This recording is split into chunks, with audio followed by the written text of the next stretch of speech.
Hello viewers, welcome to my channel गीतांजलि's classic cuisine. आज मैं लेकर आई हूँ बथुए के दाल की रेसिपी। तो बथुआ सिर्फ सर्दियों में मिलता है, 2 महीने तक सिर्फ इसका सीज़न रहता है, नवंबर और दिसंबर। तो आप इसका ज़्यादा से ज़्यादा इस्तेमाल करें क्योंकि ये बहुत हेल्दी होता है। तो आज जो मैं रेसिपी आपके साथ शेयर कर रही हूँ वो बहुत ही टेस्टी और हेल्दी है। इसे बनाना भी बहुत आसान है और इस रेसिपी को बच्चे भी आराम से खा लेंगे। तो घर के सारे मेंबर्स को ये रेसिपी बहुत पसंद आने वाली। तो चलिए इस रेसिपी को बनाना शुरू करते हैं। सब्सक्राइब करें मेरे चैनल को, लाइक करें, शेयर करें और बेल आइकन को प्रेस करें ताकि आने वाली वीडियो के नोटिफिकेशन आप तक पहुंचते रहें। बथुए की बहुत ही टेस्टी सी दाल बनाने के लिए हमने 4 तरह के दाल लिए हैं। यहाँ पे ये चना दाल है, उड़द दाल छिलके वाली, मसूर दाल और ये अरहर की दाल। अब सभी दालों को हम ट्रांसफर कर लेंगे एक बोल।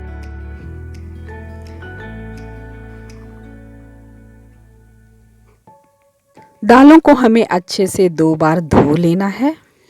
अब इसमें डालेंगे फ्रेश पानी और आधे घंटे के लिए इसे सोक करना है। अब मैं यहाँ ले रही हूँ 250 ग्राम्स बथुआ। तो इसके डंठल को हम निकाल देंगे। बथुए का जब भी इस्तेमाल करें उसे 2-3 बार अच्छे से वॉश करें क्योंकि इसमें मिट्टी और धूल होते हैं। तो इसे अच्छे से धोना बहुत ज़रूरी है। धोने के बाद इसे कट करें। जब भी आप किसी साग या हरी पत्तियों वाले सब्जी का इस्तेमाल करें तो उसे पहले धो लें, उसके बाद कट करें।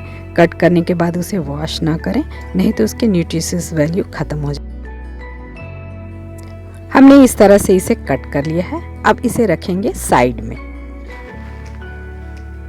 अब कुकर में सारे सोक किए हुए दाल को हम डाल देंगे और ऊपर से बथुए के साग को भी हम इस तरह से फैलाकर डाल देंगे। अब इसमें डालें हल्दी पाउडर, नमक। तो नमक आप अपने टेस्ट के अकॉर्डिंग डालें। अब मैं ऐड कर रही हूँ इसमें 4 कप पानी।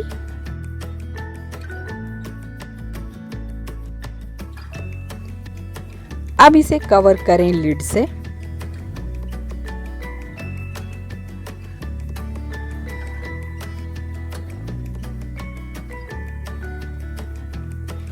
और मीडियम फ्लेम पे इसे 4 विसल आने तक कुक करें, या तब तक जब तक कि दाल अच्छे से कुक ना हो जाए।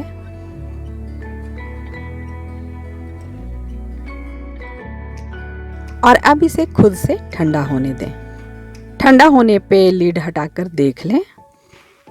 दाल अच्छे से कुक हो गया है। तो अब हमें इसमें लगाना है तड़का।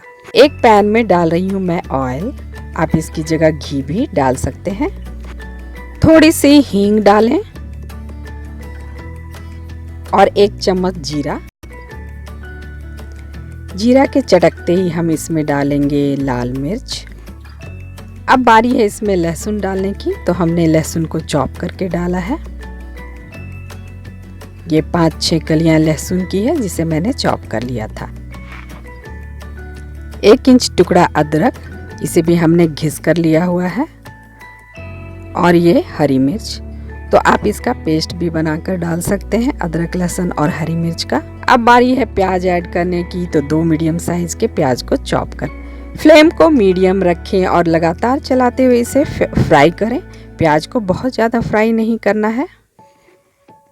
अब मैं कुछ सूखे मसाले ऐड कर रही हूँ। तो 1 चम्मच धनिया पाउडर, 1 चम्मच जीरा पाउडर, 1 चम्मच लाल मिर्च पाउडर। ये मैंने कश्मीरी लाल मिर्च पाउडर डाला है जो तीखा नहीं होता है। अब फ्लेम को मीडियम रखें और लगातार चलाते हुए मसालों को अच्छे से फ्राई करें। ये टमाटर ऐड करने की। तो मैंने 2 टमाटर को चॉप कर लिया है। आप इसकी जगह टोमेटो प्यूरे भी डाल सकते हैं। फ्लेम को मीडियम ही रखें और लगातार चलाते रहें। अब मैं डाल रही हूँ नमक ताकि टमाटर अच्छे से गल जाएं और ये अच्छे से मिक्स हो जाए। मिला लें इसे। नमक थोड़ा कम ही डालें क्योंकि हमने पहले भी नमक डाला है। जब हम दाल को कुक कर रहे थे। तो आप टेस्ट करके देख लें।